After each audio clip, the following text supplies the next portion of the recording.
end of this year, the first 2,200 will be rolled out, and another 1,450 ICT hubs in every ward.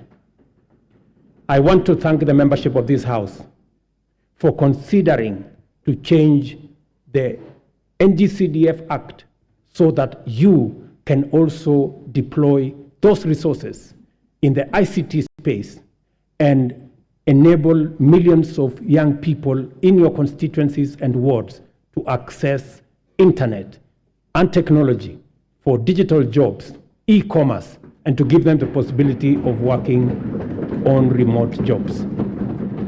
I have engaged the chair and committee of this House in that space. We have agreed on the model of how the ICT hub will look like, and I am truly grateful that Parliament came through and considered changing the law so that we can work on this together.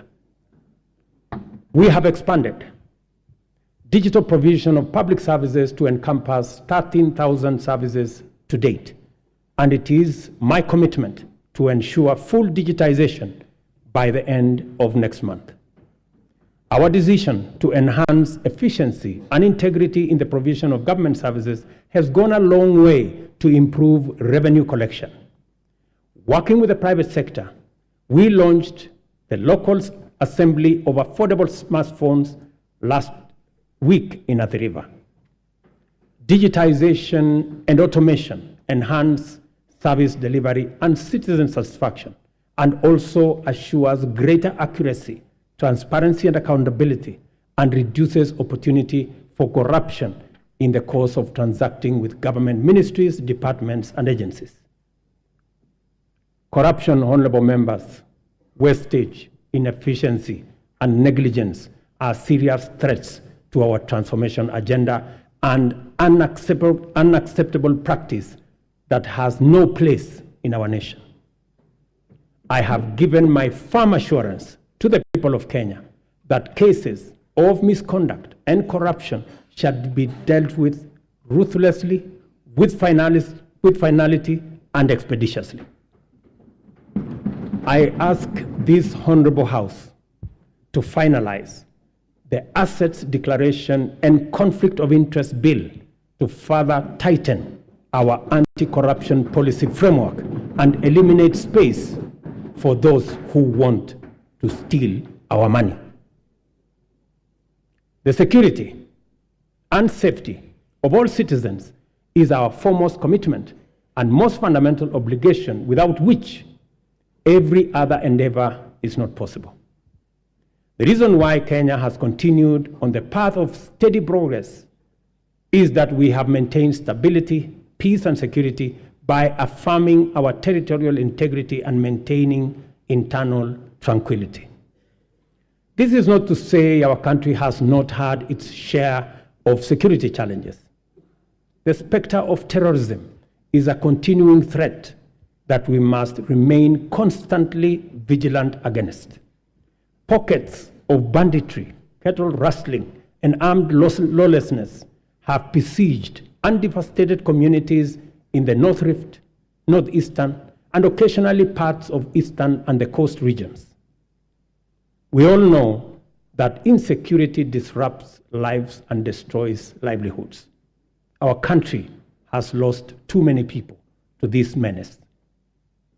Many children have been orphaned and missed school, and many families have been displaced because of lawless men taking up illegal arms and waging war against communities. The government exists to ensure that those who challenge our sovereignty, territorial integrity, national security, and the safety of the people of Kenya are expeditiously countered and rendered harmless. We have therefore taken firm and decisive measures to deal with the challenge of banditry, armed crime, cattle rustling, and other forms of impunity in all parts of the country, beginning with a successful security operation to restore calm in the North Rift.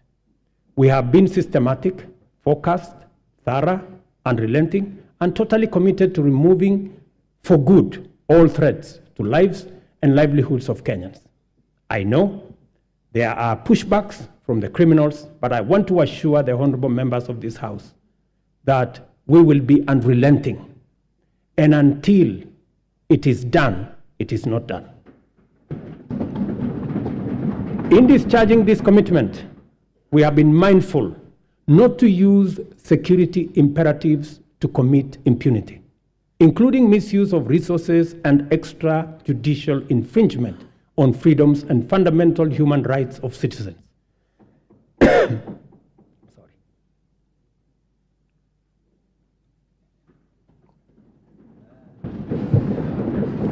Sorry. We are conscious to provide security as a public service for the benefit of law-abiding citizens and as a guarantor of economic growth. Therefore, our security services have been committed to a citizen-centric, rights-focused, inclusive, and community-based security strategy.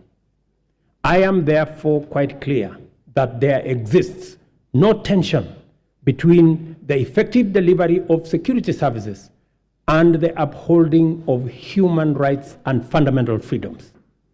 We can be and therefore must be secure, yet free and democratic.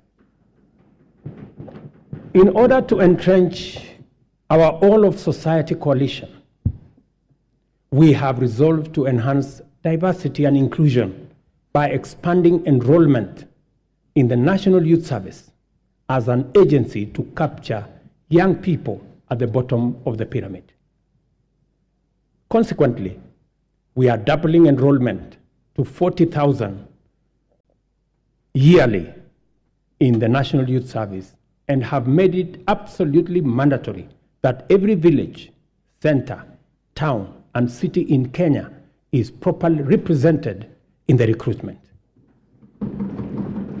To consolidate this proposition, we have directed that 80% of future recruitment to all security services, from the military, the police, KWS, Kenya Forest Service, and all other security agencies, 80% will come from the well-trained, talented, and committed young men and women who have undergone training at the NYS.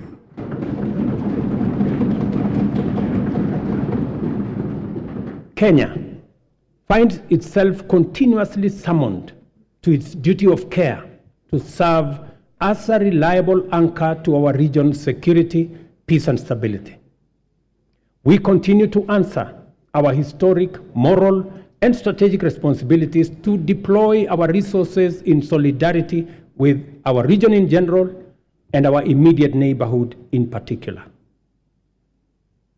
To prevent the imminent collapse of Goma in eastern DRC, which would have had serious consequences for the wider East African region, we deployed our troops under the East African Community Regional Force. We have continued to anchor the fight against Al-Shabaab in Somalia